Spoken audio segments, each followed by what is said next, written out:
So you're coming to Thailand and you're looking at hiring a motorbike. Don't blame you. Lena and I have been here, my wife and I, we've been here 4 times in the last 2 years. And as you've seen, if you've seen any of our videos, we're always on a bike, scooting around, exploring the place, you know. Riding along the beach like this, absolutely fantastic. Look, the bikes are a great, cheap method of transport, economical to run, fantastic fun to ride. You get to feel the wind in your face. It's like a genuine holiday experience. It just gives you that sense of freedom that you can jump on the bike, head out, go exploring, and you can go at your own pace. You don't have to rely on public transport. Just like your country, Thailand does have some rules, and not too many people talk about them. So in this video, I just want to talk about some of those rules and the implications of you riding in a foreign country. There are some complications with you getting on a bike. So before you even get on a bike like this, let's back it up a bit. And we'll start from scratch before you even get to Thailand. There's some stuff that you need to sort out.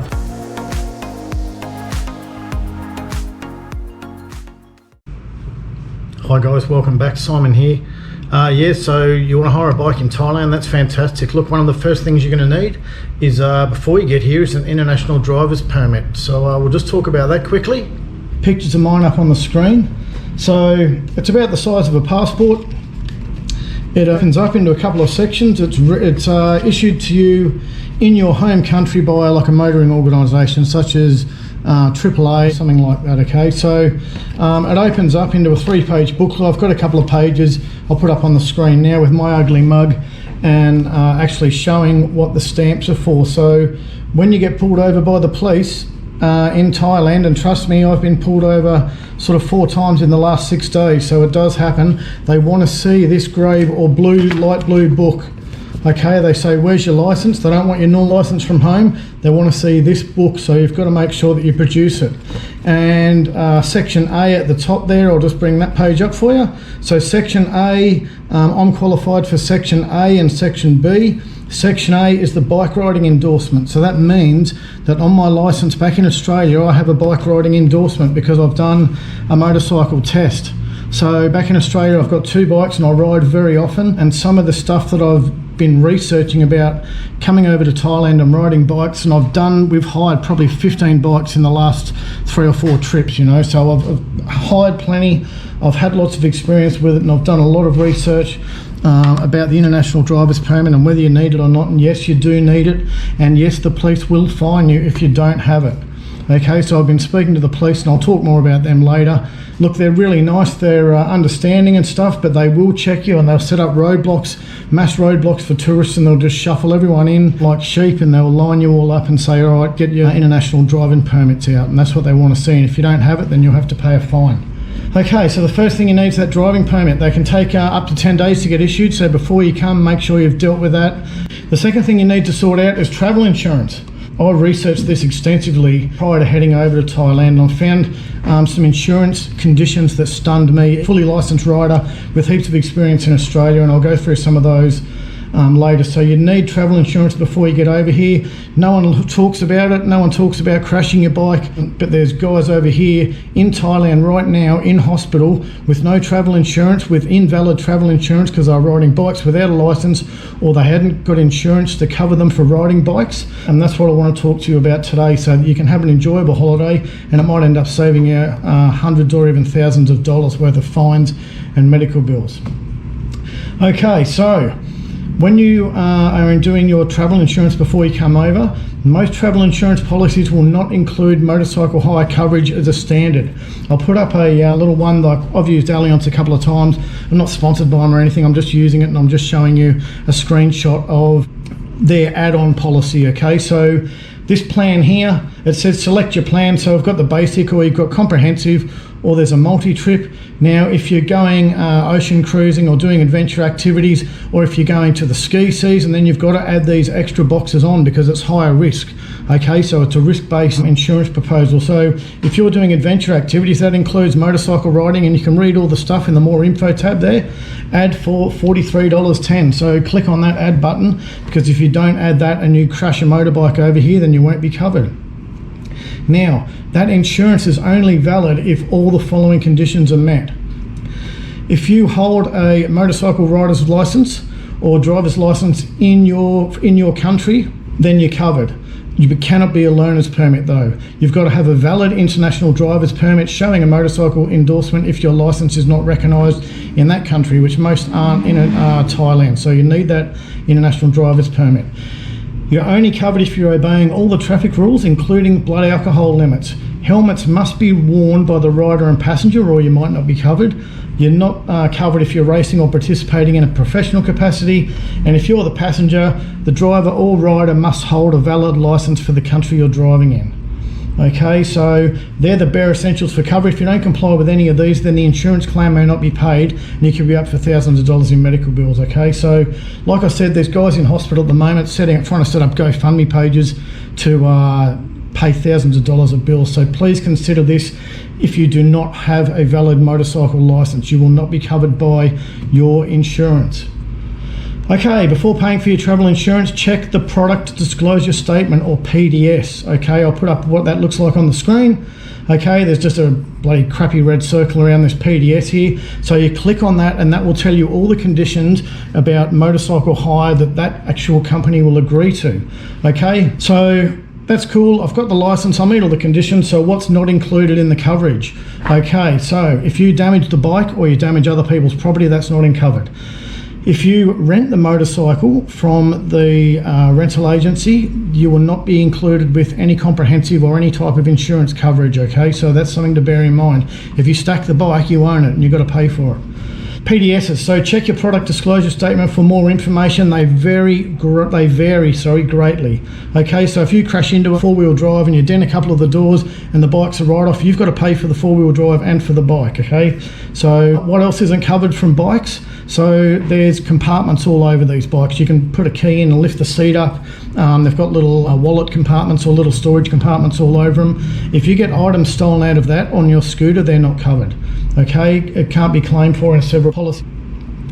So if stuff gets stolen out of your car, that's no dramas. But if it's stolen out of your bike, no, they're not going to pay for it. So once again, check your product disclosure statement.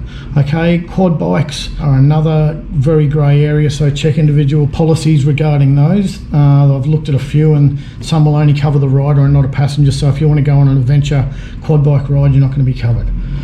Okay.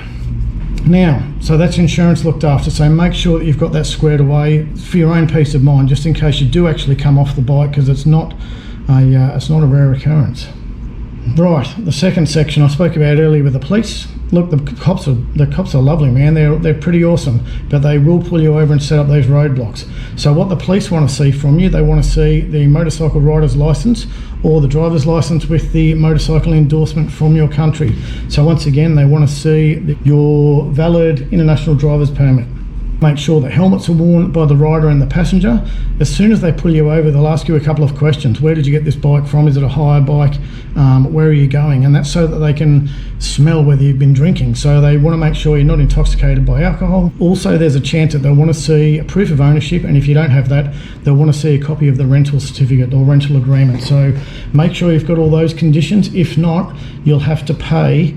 They'll fine you on the spot, and you have to go to the cop shop or the police station and pay for that fine before they'll give you your passport or identification back.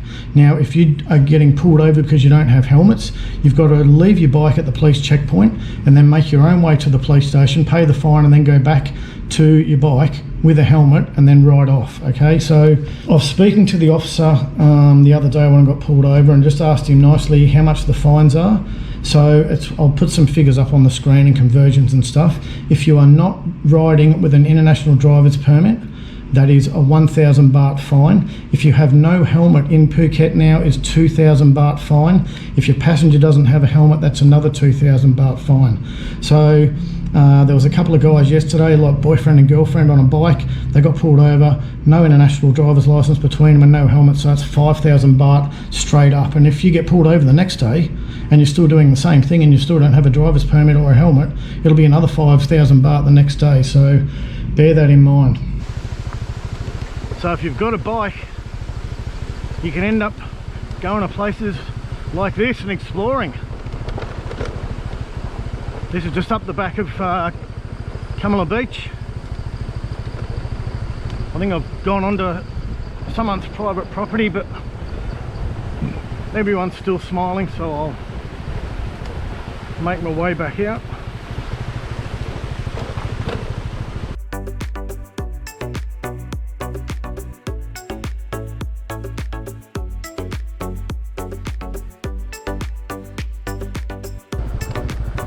Man, look at this place, it's beautiful.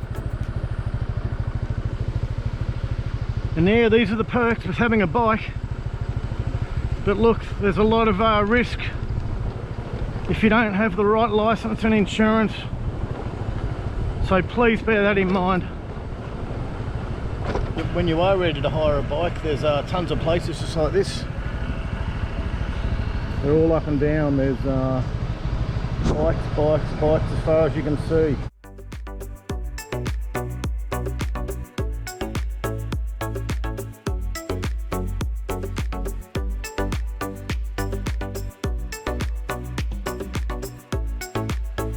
Okay, so you've done all your pre-planning, you've arrived in Thailand and you're ready to hire your bike. As you've seen, there's tons and tons of places to hire your bike from. So what I've done in the past is bring up Google Maps and type in motorcycle rental agency and just have a look in the area that you're staying. I'll show you just on this quick screenshot, and you can have a look how many there are just around Patong. Now there's lots here that aren't even registered on Google Maps, you know, they're just new businesses started since in the last couple of years. So have a look at the ratings of those, have a look at some of the comments, select the place that you think is somewhere where you'd like to inquire about a bike hire. Go and see the people down there, have a chat to them, have a look how old the bikes are.